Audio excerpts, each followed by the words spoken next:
Hey there, my name's Cody. I work in an architecture firm in Austin, Texas, and I just wanted to review this book that I just finished. It's by Reinier de Graaf.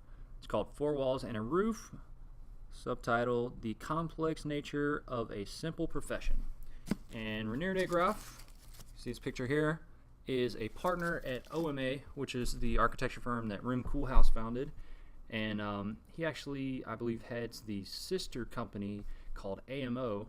And I'll just bring this website up. Sorry for the low quality video, by the way. I just trying to do this pretty quick. So this is a description of AMO and OMA. It says, OMA is an international practice operating within the traditional boundaries of architecture and urbanism. AMO, a research and design studio, applies architectural thinking to domains beyond. OMA is led by 9 partners: Rim Koolhaas, Ellen van Loon, and Reinier de Graaf, and so on. And it says AMO often works in parallel with OMA's clients to fertilize architecture with intelligence from this array of disciplines, etc., etc. So it's a little vague. It's kind of like new age sounding, but I get the sense that they do a lot of kind of urbanism, city planning, and of course, publications like this book here. Great book. I just finished it. Just want to do this review to kind of get my final thoughts on it and get it out there to people in case they might be interested in hearing about it. It's almost like a dark comedy, and if you practice architecture or worked in architecture, you probably get that. The name of it, Four Walls and a Roof, to me maybe has 2 meanings. To me, what I took from it was what a client might say if you quoted them, a reasonable amount in your mind to do a project, maybe $20,000 or so, and they might say, "Whoa, why is it so expensive? It's just 4 walls and a roof, right? To do a house." People sometimes have this simplistic view of what architecture is, I think, and maybe also it's referencing or harkening back to the original days of architecture, maybe indigenous architecture, when it really was just 4 walls and a roof that you needed for shelter. So I don't know, maybe there's a few meanings to it. Maybe I have them wrong. So what I want to do is just go quickly through this. I've kind of pulled out some of my favorite passages, some of my favorite paragraphs or pages, and I'm just going to read through them. Maybe stop and talk about it, but I'm just trying to get through this pretty fast. And if you're interested in the book, go get it. It's a really good read, and it kind of breaks down into separate chapters, just different experiences that Reinier had. Some of them were pulled from some of the articles that he's written for other publications, magazines, and some of the chapters are newly written for this book specifically. Here we go. In the preface, he starts out by saying, each of its 7 parts, talking about this book, addresses a myth looming over the profession of architecture. Its presumed authority, Part 1, its reliance on individual inspiration, Part 2, its commitment to good causes, Part 3, its control of its own professional practices, Part 4, its independence from external powers, Part 5, its mastery of the large scale, Part 6, and finally, its unrelenting devotion to progress, Part 7. So you kind of get the cynical tone with which he's approaching this book, but if you have ever worked in architecture, you could probably understand that. Page 4, I believe the chapter is Authority. So he says, once I began working for myself, things hardly improved. I quickly discovered that economic needs render the architect a largely powerless figure. Saying no or questioning a client's directives is at best a matter of gentle persuasion and never a battle of equals. As a profession, architecture presents a paradox. In economic terms, it is mainly a reactive discipline, a response to pre-formulated needs. In intellectual terms, it is the opposite, a visionary domain that claims the future, aspiring to set the agenda and precede needs. Architecture is a form of omniscience, practice in a context of utter dependency. Page 10 here. But something odd happened to each of them. Rogers chose to dedicate himself to the city, and he's talking about Richard Rogers and Norman Foster here. Used to be partners in London and still practice independently, but I think he's talking about where they diverted paths. But something odd happened to each of them. Rogers chose to dedicate himself to the city, which he viewed as the pursuit of a larger social good, but its complexities landed him out of his depth, and evidently still do. Ouch. Foster turned architecture into big business, unconditionally embracing, if not reifying, the vacuous marketing speak that comes with doing so. Witness the alleged carbon neutrality of his Masdar city. Pianos, so Renzo piano, industrially produced technology championing constructions now tend to be hidden under thick layers of moss, meant to demonstrate his commitment to the green cause. Promising explorations have turned into a relentless devotion to cliche that lordships, knighthoods, and other forms of regalia and recognition have done little to obscure. So he's calling some people out. Next, page 16. Statistics indicate an alarming trend, an ever-growing number of architectural offices of ever-shrinking size, with ever fewer projects in the pipeline. Imagine the ultimate outcome of this trend, a fully atomized sector in which the number of practices equals the number of architects, all desperately in search of clients willing to give them serious responsibilities. Most of their working day will be consumed by writing mission statements. What better way to fill the time between one project some time ago and the next one not anytime soon? The smaller the offices, the smaller the audiences for the architects to address. In the short term, a professional scene of many small offices will lead to more visionaries to whom fewer people will listen. From architects speaking to architects, we will evolve to every architect talking to himself, which is what I'm doing right now, I guess. It's a little bit horrifying, honestly. Page 53. The East German standardization effort is generally viewed as a radical phenomenon of the past, but how radical was it? It can also be explained as simply as the all-out pursuit of a universally available minimum standard. Like communism itself, the whole effort contains a curious paradox. Even though it necessitated radical change, its ultimate goal, normal conditions for the large possible number of people, was surprisingly mundane. Today we experience the opposite, a default drive toward the exceptional, where extravagant architecture seems wedded to an unequal distribution of wealth. If the communist system represents a radical pursuit of the mundane, the market economy exemplifies the inverse, a mundane pursuit of the radical. Page 66. They need to offer favorable conditions to airlines, particularly their home carriers. So obviously I'm kind of jumping around here. He covers a lot of different topics. He's talking about airport design, which they've done a bit of. So here we go. They need to offer favorable conditions to airlines, particularly their home carriers, Delta Airlines at ATL, and in order to stay in business, keep landing rights and tariffs within strict limits. As a result, airports are increasingly dependent on revenues from alternative, non-aviation related sources. They must acquire multiple identities as shopping centers, hotel operators, and real estate ventures.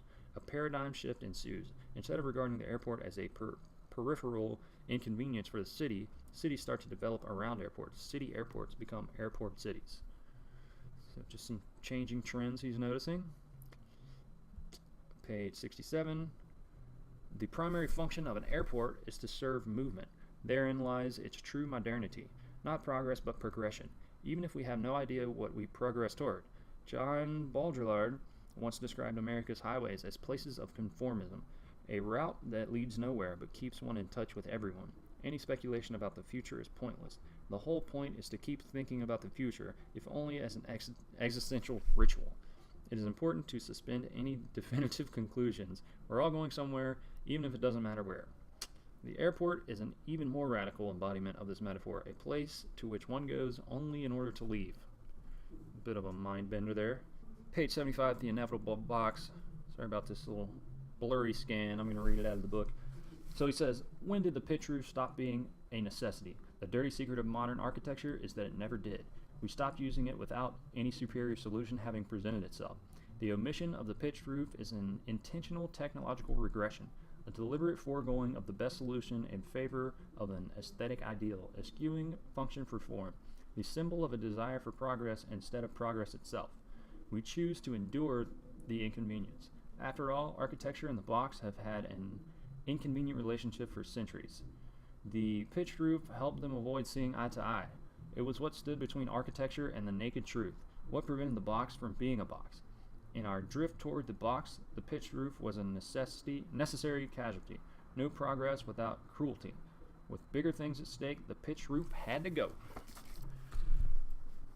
So, obviously a reference to kind of the parapet walls that you find on flat-roofed modern buildings, where all that parapet wall is hiding is a sloped roof beyond, because you can't just have standing water on a perfectly flat roof. And so it's kind of the gymnastics that you have to do to achieve this box look of a flat roof. Page 81.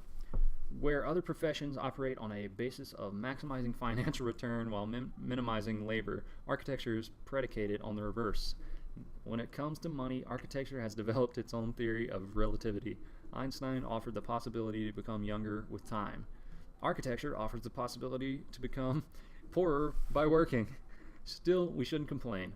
The box is the product of both much and little work. If we can't change the reward for our labor, we can always reconsider how much of the labor we reward it with. We do have a choice. Okay, page 101, Spaceship Earth. Somehow, the rhetoric of sustainability marks a strange return of religion over reason. Once again, nature is an absolute to be idealized and feared. Large-scale human interventions in nature, even for our own benefit, have become taboo. Yet, when it comes to lifting us out of the current impasse, these types of interventions should by no means be discounted. The alternative, the insistence on moderate consumption in the face of an ever larger group with whom we must share, means that there will be proportionally less all around.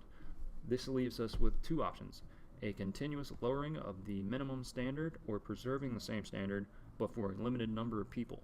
Neither is an appealing prospect. So, it sounds like he's trying to have some tough conversations.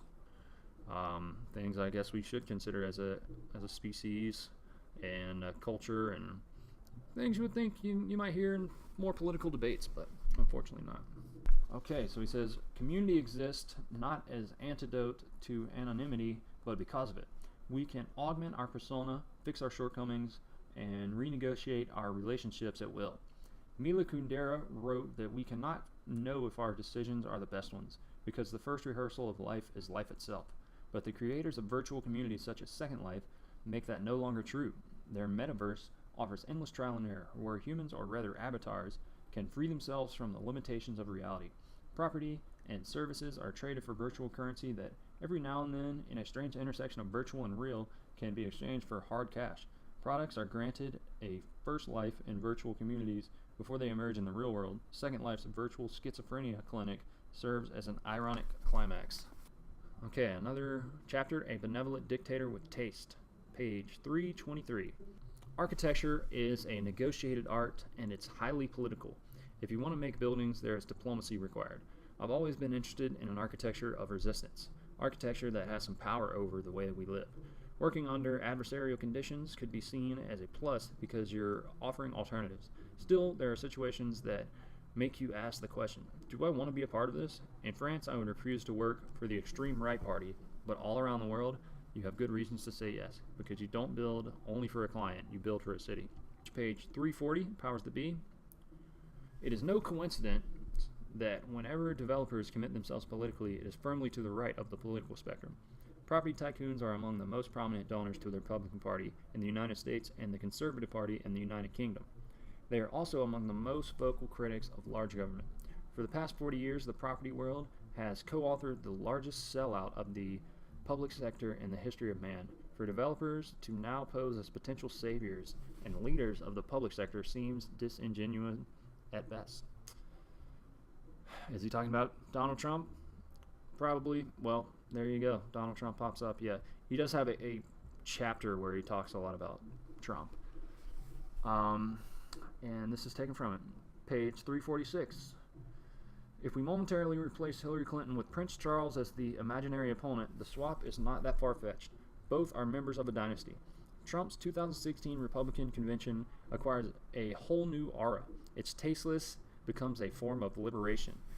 The usual expectations of coherence, unity, and scripted addresses give way to a whole new aesthetic experience.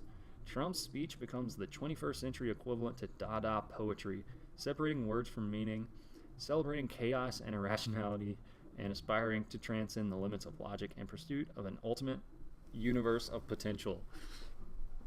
That's a lot. That's very wordy. I mean, it makes sense, but that's a poetic way to put it, for sure. Page 369, Smart Cities of the Future. Predicting the apocalypse in order to offer redemption.